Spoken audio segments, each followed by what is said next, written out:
And welcome to the Soul Shop. I am your host, Phyllis King. And today I have the pleasure of speaking once again with Donna Dvorak. She is an animal communicator and does many things beyond that. But she has an interesting history because she was born and raised in communist Czechoslovakia, where spirituality and religion and these kinds of topics were not allowed to be spoken about, yet she had some intuitive ideas early on. And then she progressed in her life to become a model and a lawyer and all these latent animal intuitiveness or intuitive insights were still inside of her until they were birthed. And I'd like to hear about that and much more. So welcome to the show, Donna. Great to see you again. Hi, Phyllis. Thank you so much for having me. I'm so excited to be here. So I always love to be on your show. Thank Thank you. It you. is, yeah, and I always feel honored to be with someone who has such a not only Oh, unique experience, thank but you. such a heightened skill set. Thank you. Thank you so So, much. share with the audience in your own words what your evolution has been like in terms of, you don't have to start from day one, but all these, you've lived several lives in this one lifetime. True, true. So as you said, I'm from farm in Czech Republic, former Czechoslovakia during grew up during the communist regime.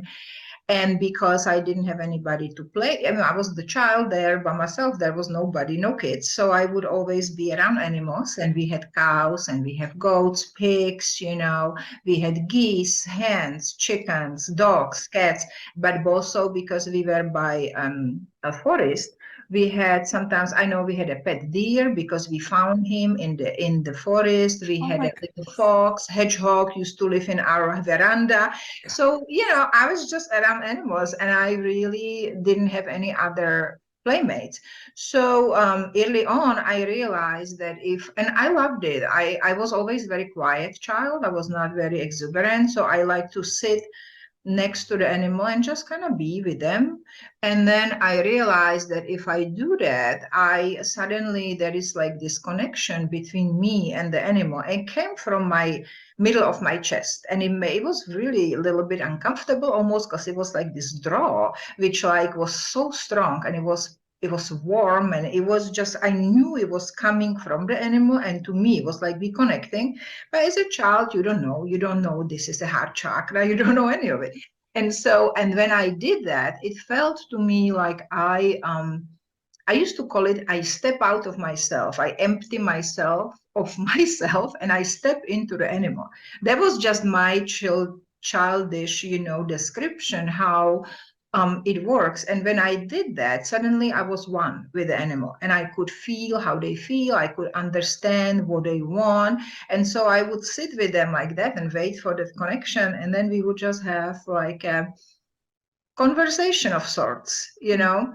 So that was the very basic when I started, when I was. Was your family aware you were doing this, so that you were just keeping this to yourself and having your own world with the Yes. creatures? Yes, because my family is very unspiritual in Oh, that sense. I was raised as a Catholic, and oh, okay. I used to go with my grandma to church. But my parents were kind of they didn't believe in it. During the communists, you were led to not to be religion is bad, and you should not believe anything. You believe in the communist dogma, right? That's it. And so I was very secretive about it because I was already a kid. I was like, reading too much and kind of like a nerdy kid. So I didn't want to add to more strangeness to me. So I kept it Yes, quiet.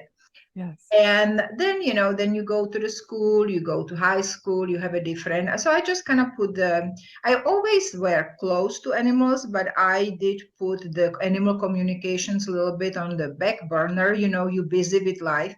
Then I went to college, I studied law, become a lawyer, become a prosecutor for a while. I know. Oh, I was the youngest prosecutor in my country, and they had to actually, the general prosecutor's office have to okay me going to court as a prosecutor because I was too young. that's amazing. But I would think, I don't know how it is in Czechoslovakia, but it would seem like someone with your sensitivity as a prosecutor, that would seem like such harsh energy to me. How was that for you? It was, in the time I was very young, and when you're young, you have you kind of more resilient, I would say. I was not really the spirituality was on the other road, I was Right. more, I was studying, I was having fun, I was like, I was so it didn't really affect me. Also, I was always my whole life closer to the animals. Mm. So I could not be I could, for example, even though I love animals dearly, I could not be a veterinarian because I have so much empathy, and I would cry with every single animal who was brought in, right? So it was okay. I mean, I didn't like it. I didn't want to study law, but my parents made me because it's the old-fashioned way where you do what the parents tell you. You have no choice. So I wanted to study art or paintings or philosophy, but you gotta get a real job, which is lawyer. But I don't regret it because I think it gave me incredibly grounding strength. I'm It sure. made me feel comfortable, Mhm.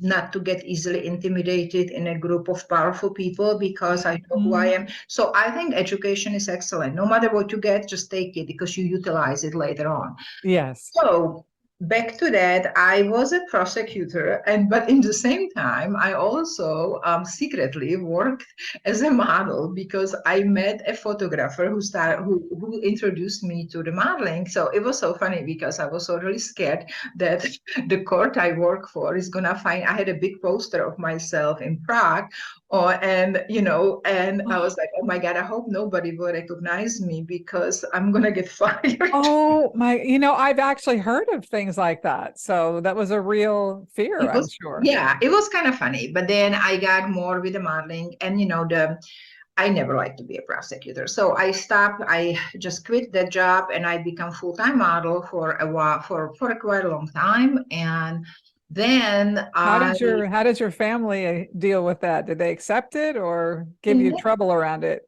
now, in that point, long time before that, they already gave up on me. They knew Oh, I'm gonna do what I want to do because I have fairly strong personality, and so you can, I was just I'm gonna do my thing, and they accepted it, and they were okay. okay with it. So I was modeling for a long time, and then I traveled all over the world. Of course, that's all the models do, and I always US, and I liked since I was little, and it was funny because I think I had past lives in the United States, which at that time I didn't know, in like Wild Wild West and all that, and I was always attracted to it. But so I always like US and especially LA because the weather and all that. And so I also used to get a lot of work in the commercial when you get a little bit older, which means you like 20 in modeling, which is in my times, it was 25 and up, you getting already long into. Oh, So you have to be like, so you start to switching. Yeah, I mean, and of course you chop off your age, all these tricks all models do. So I was starting to get a lot of commercial work and work in the movies and TV shows here in LA. And so I was like, why not? I'm going to move down here. And I moved down here. And then after, I become really tired of modeling. I mean, after a while, it's just like anything. And so I opened my own modeling agencies. I had two. I had them for a long time, actually, for quite a while. It was very successful business. We had a girl in Vogue. We did a lot of, yeah. So, wonderful. but it's a very chaotic business, and I would say that it for the spiritual person is as straining just as the prosecutor's office. I'm worse because Oh my goodness. yes, because the energies are just really, really, I mean, chaotic and not always positive. And so, anyway, so it was a lot, and I was getting really tired of it. I even got sick from stress because, I was the only owner, everything was on me. And then eventually, so it's kind of like a refuge, I start to go back to my spiritual roots. Oh, And my friend was a healer at the time, and she had classes for people, and she said, come, you're gonna be enjoying it. I'm like, oh, I'm not really interested in doing this with people. I'm more into animals. And she said, no, come anyway. So I came. And it was fun. It was a great class. And it was in somebody's house. And the person had a dog. They had this older golden retriever. And the golden retriever always was lying with us when we sat in the circle. And because I was always attracted more to animals, I just naturally, I was sitting there, and when other people were talking, I was just start connecting to the dog. It was just kind of renewing my connection. And so the dog shared with me that she has a pain in her feet, and she was older, and her stomach and belly. So, and it felt like she has tumors, in her body. And arthritis. And so I told the girl who was her person, and they took her to the vet, and everything was confirmed that what the doc told me. Amazing. So she must have been very grateful that you encouraged her to go to the vet. I don't think she liked to go to the vet, because no animal does, but she was very happy that it got resolved, because she got better. It was not, they caught it at time. So she still had, nice life ahead of her. But so since then, people start to ask me to read their animals. And then I was doing it just, for free, just practice. I wasn't even in that time, I wasn't even aware that there is a profession as an animal communicator. I was just doing it like, just because. and to help the animals, And so eventually I had so many people asking me for sessions with animals that I start to look into it. I'm like, wow, people actually are having it as a job. And so I was like, you know what, why? It started clicking with me, and and the modeling business was just so strenuous for me. So eventually I made a break, and I sold my business, and I fully stepped into my calling. How long has that been now since you sold your modeling business and have been doing this? I sold it 2008. No, Oh, okay. no. So quite some Yeah. time. And Yes, long time yeah, ago. but what's interesting, because in my profession, I have trained a lot of people in their psychic abilities and how to become psychic, and a lot of that. And I always love it when I meet people like me, who, not that I haven't had training as well, but you already knew how to do it. And the same with me. I already knew how to do it. I had my own method that worked. And so that really speaks to me, to the path you were somewhat destined to be on. So, and I'm assuming you feel very congruent with where you are now. Yeah, I mean, I always like to move forward. I'm not a person who gets stuck. I am always, I always have a purpose ahead of me, different one. Yes. I think it's because one of my, I'm a Virgo, but I have a Mercury is in my sign, and Mercury always moves, right? So I always move. And Yes. so yeah, I mean, I am definitely happy with, I'm very grateful for all my clients. I'm grateful to all of them, and I'm grateful for being able to do my path, but that also gives me a little bit of ammunition for my big people clients, because on my own example, once you really walk your true path, and I'm sure that's same for you, because if you walk your true path, the universe will put things into your way to move you forward. Mm-hmm. Mm-hmm. Well, you're just such a fascinating person. There's so many layers to you, and it seems like no matter what you do, you're going to shoot to the stars, because that's just how you're built, it seems like. And I have to say that not ordinarily, I haven't had the service of everyone that I interview, but you actually read for my kitties and my families, and I've never experienced anything like that, ever.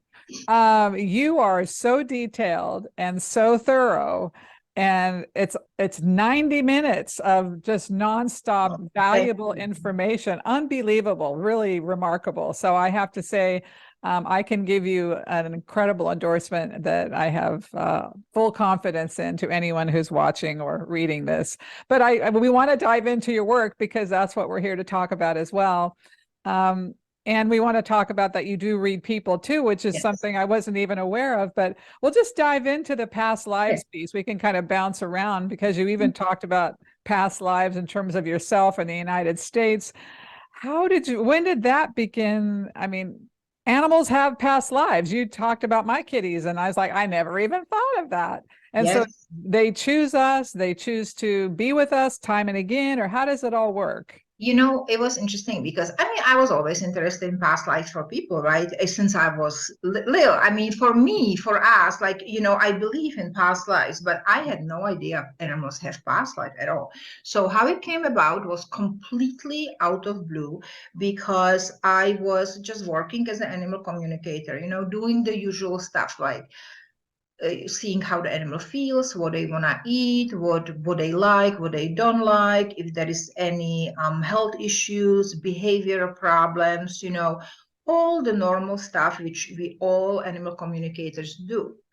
And then I remember having this case, which was a beautiful King Charles Cavalier, pure breed. And he had an intense, his name was Charlie, and he had a horrible anxiety, separation anxiety with his person.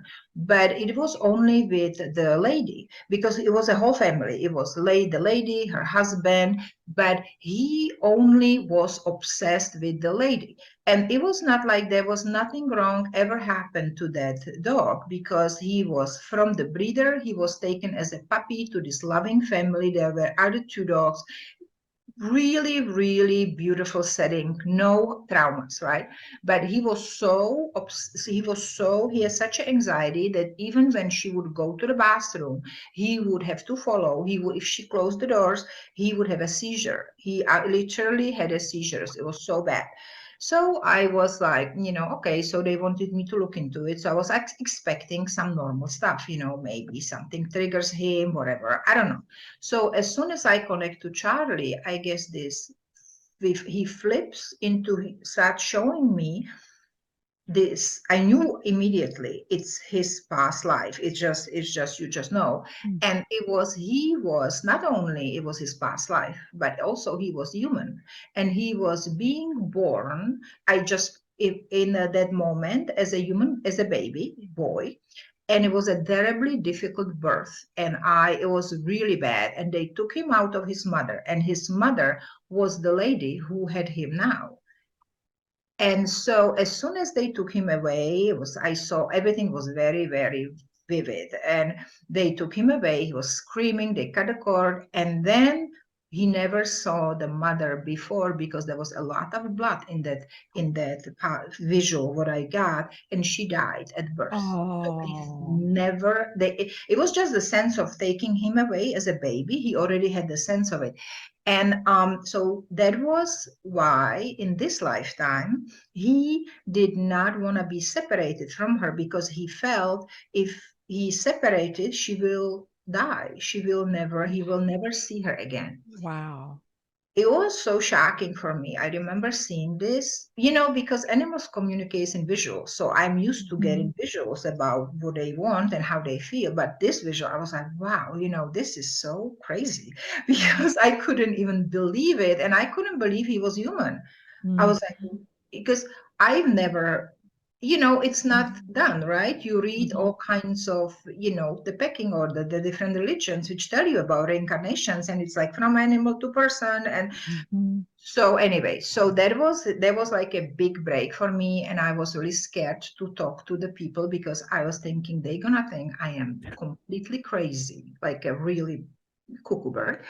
And so but I have to say what I saw. I can't make up anything. So I talked to them, and the lady started crying, and she was completely on the board with it. She completely, it hit her, it completely resonated with her, and she said, you know what, this is absolutely true. I feel it's correct. And you know what? It was interesting because once I saw what I have to do with the past life and I see it, the reason I'm seeing it too is also to resolve it. So I talk to the animal and and I tell them, look, this is no longer, this is just your memory. This is no longer valid. You're living different life and it will not happen. So I kind of reason with them. And so I did. And then since then, the separation anxieties just disappeared. Amazing. What an incredible story.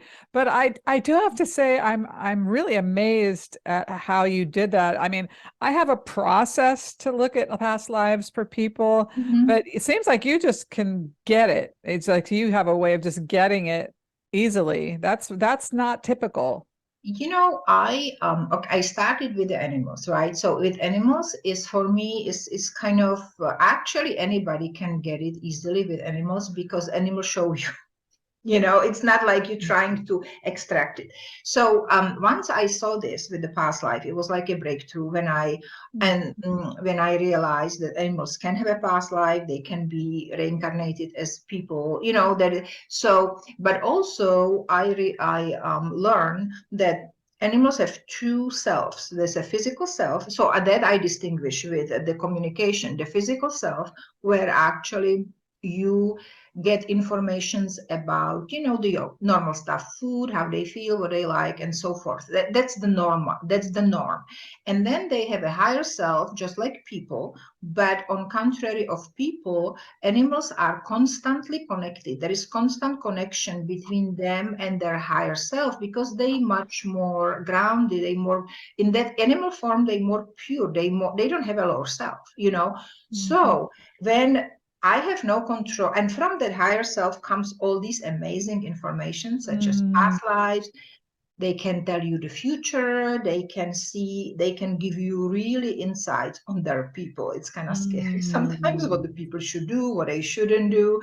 It's all from animals' higher self. And you would think, oh my God, how is this animal? No, but that's from their higher self. I see. So Interesting. yeah, but I don't have a way to control it. So wherever the animal wants to share with me from higher self, they Mhm, share, and mhm, usually they like to share. And the past life comes through the higher self, mhm, and it usually pertains to a challenge in the present life. Because mhm. the past lives they create blocks which we encounter in the present life as well. But because it was from the past, we don't know that. We don't really put it two and two together. Right, right. Well, it's all fascinating to me. So, um, I know everybody, most people love their animals and they're like children or family members, and Yes. they feel like they have their own language with their animals and they speak a Mhm. language. Are there things that we all kind of miss or that we don't understand or um, about our pets that we make us better communicators with them? Yeah, well, I think what's really important, what I learned through this process, and when people take my classes, what they learn too, and what's amazing for them, that first of all, um, animals are just like you. Just because they don't speak human language, doesn't mean they feel less. Or they have a different set of emotions. They are the same, except they have a different physical body. And they express the emotions differently. I mean, they feel pain, they feel sadness, they really react to any changes in their environment. So when people feel that, okay, well, I'm gonna just bring a new pet home, and that's how my cat who is now home has to just, I'm sure they're gonna like each other. Like it's Mhm. almost, so sometimes we don't think in those terms. I think people don't realize that animals are just, it's like you're living with another human being, except the human being looks like your enemy. Mhm. Well, and I think something you said a few moments ago is pretty significant in that they stay connected to their higher self, which a lot of us do not. So, And most of us don't. Yeah, no. yes, yes.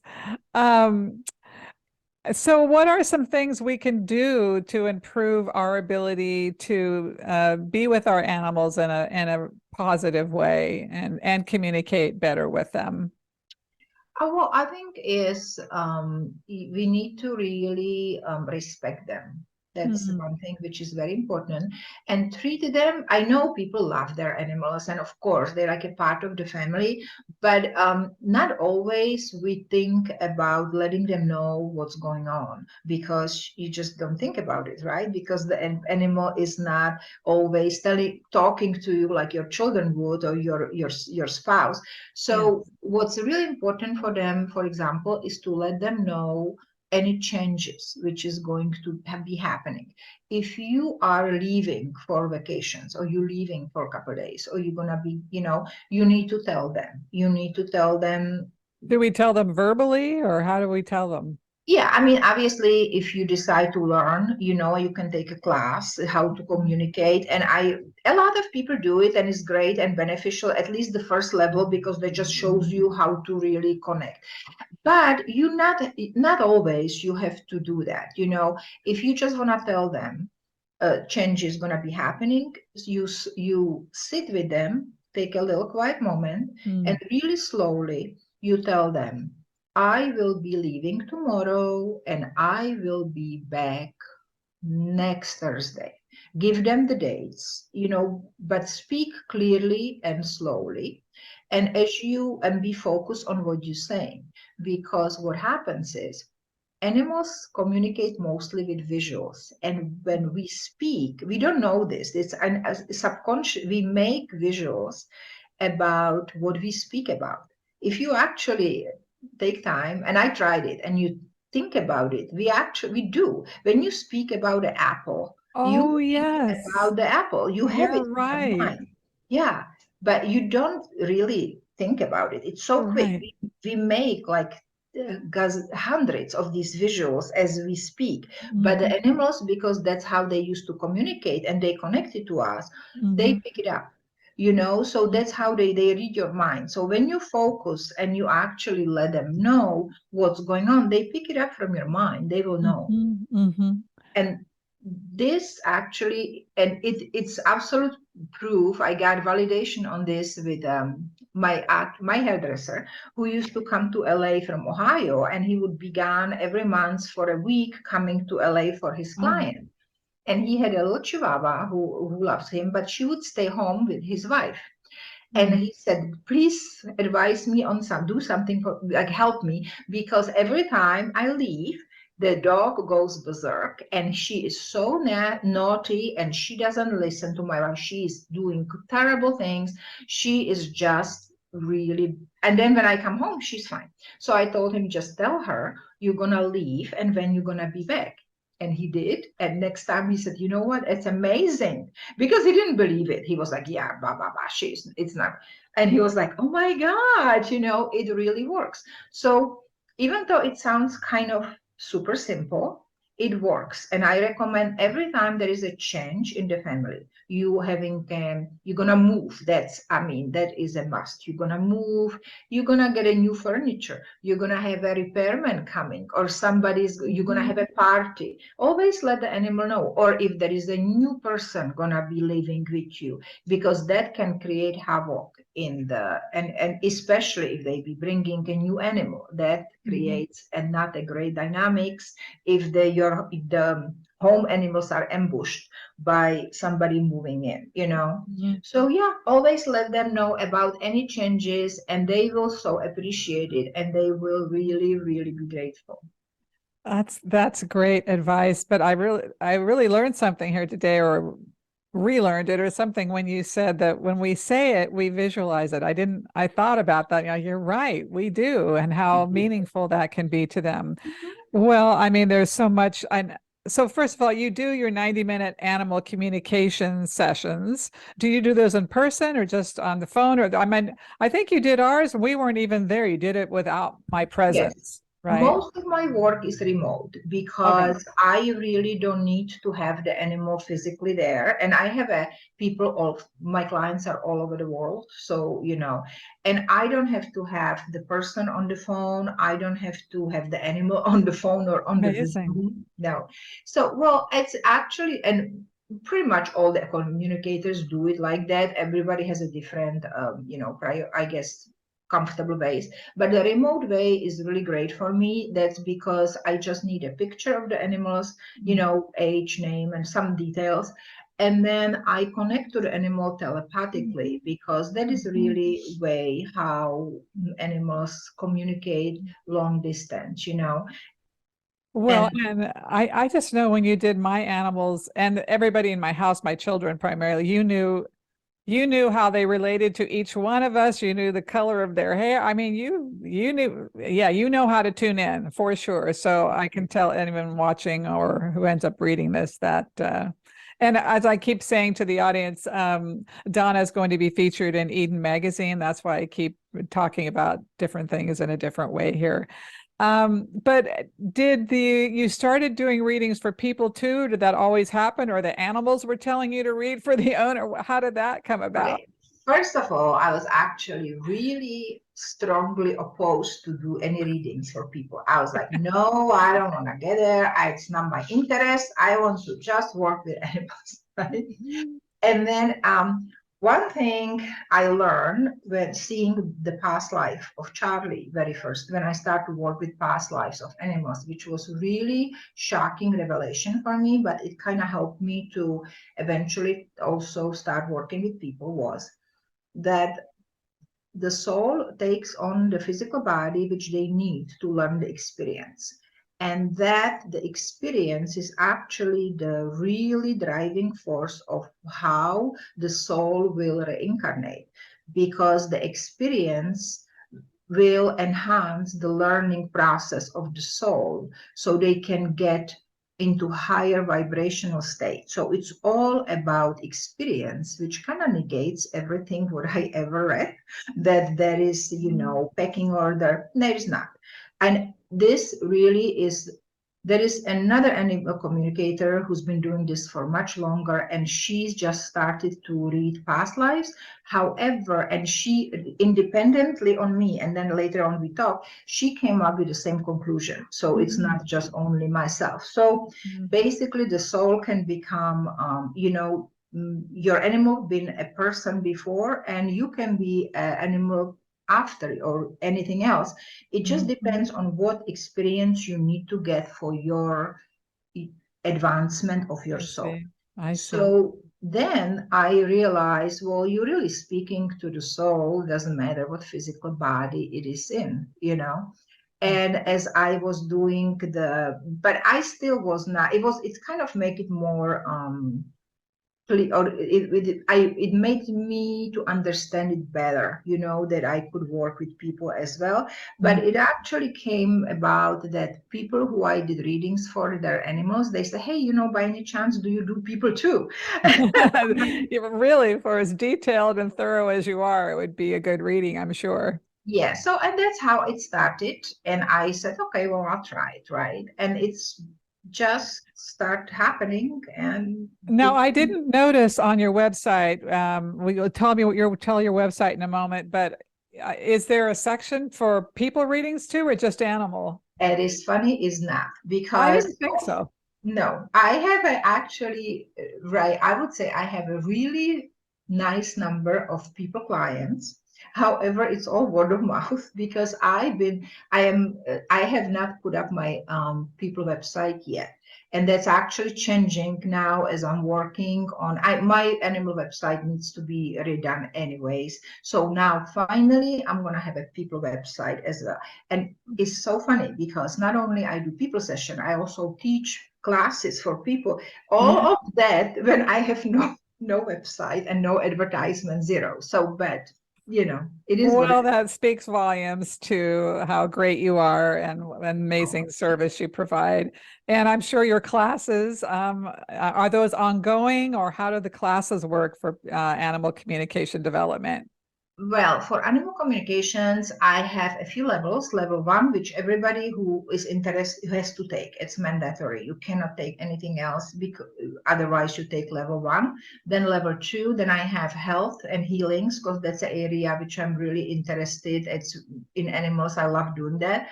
And then the area of past life. So right now, I used to have, I have a group classes once in a while, and I'm due to start one again because it's always very successful and people love it. But as of now, it's actually individual, so it's Oh, one-on-one. So yeah, so if you book a wonderful. class, it's also, I think people enjoy too, because I can put my attention on you for the entire hour Mhm. and a half of the class. So, Mhm. and I think the classes are extremely affordable. Mhm. It's a really nice, it's a nice tool to have if you have an animal, I think.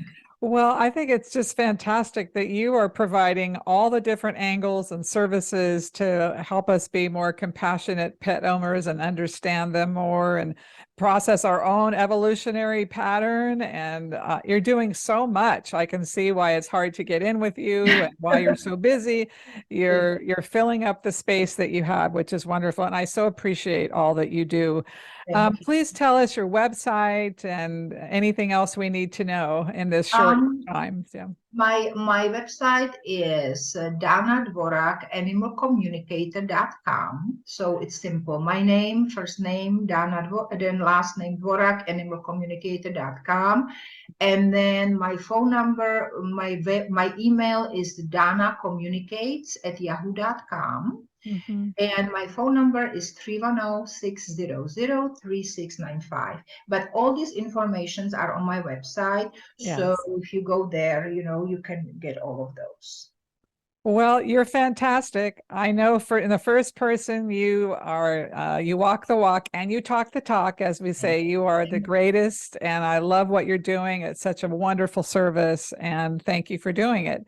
And of course, thank you for being here today. And everyone who watches this, make sure you look at Eden Magazine to read the article and see there's amazing pictures of you and all your creatures. It's going to be wonderful. So, Thank you. Thank you, yeah, Phyllis. but thank you so much for being here. It's great to see you again. Thank you for having me. It was an honor. Thank you.